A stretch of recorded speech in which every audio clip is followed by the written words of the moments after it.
Hello and welcome to Dragon Den News for the week of January 22nd to 26th. I'm Parker Clements in grade 8. And I'm Crystal Spence in grade 7. On Monday, January 22nd, it's a day 6. Grade 7s have badminton practice at lunch and play their games at Wapanuk after school. The grade 8 badminton team have games after school at Deerwood. They play Wapanuk. On Tuesday, January 23rd, it's day 1. Grade 2 to 6 choir have practice at lunch, and the grade 8's badminton team also have practice at lunch.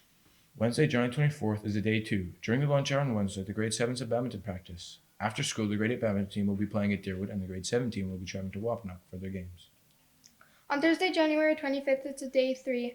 At the lunch hour, there is grade 2 to 6 choir and grade 8 badminton practice. Also, there's tech club from 3:30 to 4:45 after school. Friday, January 26th, it's a day 4. There is nothing scheduled for Friday, but we are sure Mr. Howard will have some hilarious joke for us that day.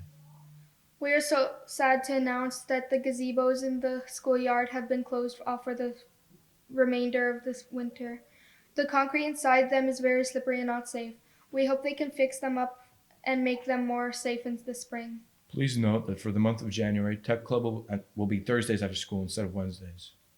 Deerwood Parent Council meets the first Monday of every month at 7 o'clock at the school. If you would like to join, they would like to have you. Grade 3 to 6 in the Highway Wind Drum Group meets on Wednesday after school in the music room. Students can buy chocolate milk in Mr. D's office. At the start of recess, proceeds from sales go towards the Deerwood Phys Ed to help buy new equipment. We've got some trivia for this week.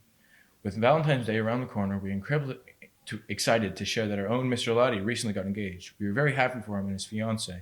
The trivia question is, what school does Mr. Lottie's fiancée work at? If you know the answer, put it in the YouTube comments section. The first correct answer will win a prize from Miss Langan. Speaking of Valentines, in the next couple of weeks, the grade 8s will be selling a variety of Valentine's Day cards, like these ones. They are all priced under $5. The money raised will go towards the grade 8 trip at the end of the year.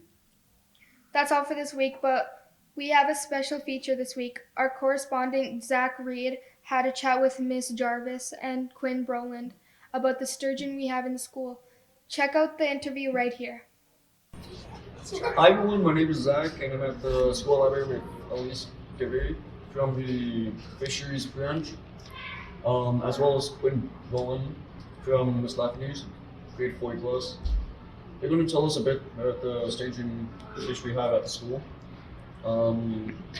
Ms. Gaveri's driving force says why we have the staging at the school, and Quinn was responsible for feeding the fish in the library every day.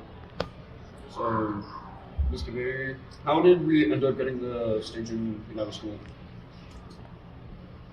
I was doing a few presentations during Winterfest, and I was approached by one of the teachers, Lisa, at the time, and she asked me if it was possible to get an aquarium in Deerwood School for all the kids to kind of interact with. Where do you get the fish from? The fish are collected from eggs out in the wild. They're caught by the guys who work with us all summer, and then the eggs are flown or boated, whichever we have available at the time, to Grand Rapids Hatchery, and then they're hatched out there, and then they're raised for a few months, and then I go down and pick them up and bring them to Thompson and distribute them to all the different aquariums. How long does it take to get the fish? In total, it takes a few months, I guess, and talking from like egg to fish till it comes to the aquarium. They're collected in about the first week of June, and then, like I said, they take about 8 days to hatch, and then from there they're growing till about what's called fingerling size, which is about the size of your first fingers. Once they're about that size, I'm able to pick them up and take them into aquariums. They're about it's like a safe size, I guess. And how old are the fish right now? These fish you have probably would be about, I would say, 9 months, going on 9 months, since they were hatched out in June. Now, and what is your job with the fish? My job with the fish, I have to feed them twice a day, but sometimes I forget. 'Cause sometimes I have music, like right in the morning, so I have to do it after music. How much food do you need to feed this fish? They're frozen bloodworms, and you have to have like a size about that big. What kind of food do you eat? Bloodworms. Now, how long can these fish stay in the school? Usually they stay about for the school year, I guess. They can stay about a little bit longer, but these 50-gallon tanks that you guys have are only meant to raise them for about a year. Since they continuously keep growing, they can outgrow their space. How many can you fit in a tank at a time?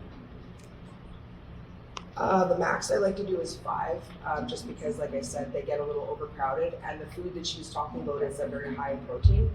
So if there's, too many fish, sometimes there can be a lot of excess waste, and it's just a little hard on the filter, and then harder on the person taking care of them. So I just try to make it as easy as possible for everyone to take care of them and all that. So 5 is probably the max.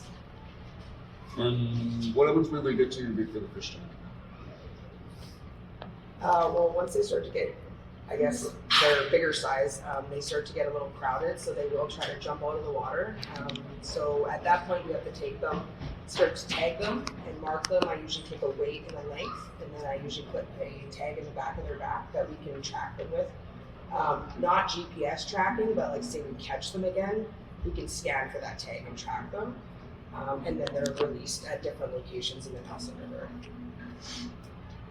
That's all the questions that I have for today. Thank you for watching, and if you would like to see any more, subscribe to the Mystery Lake YouTube channel, and see you next time.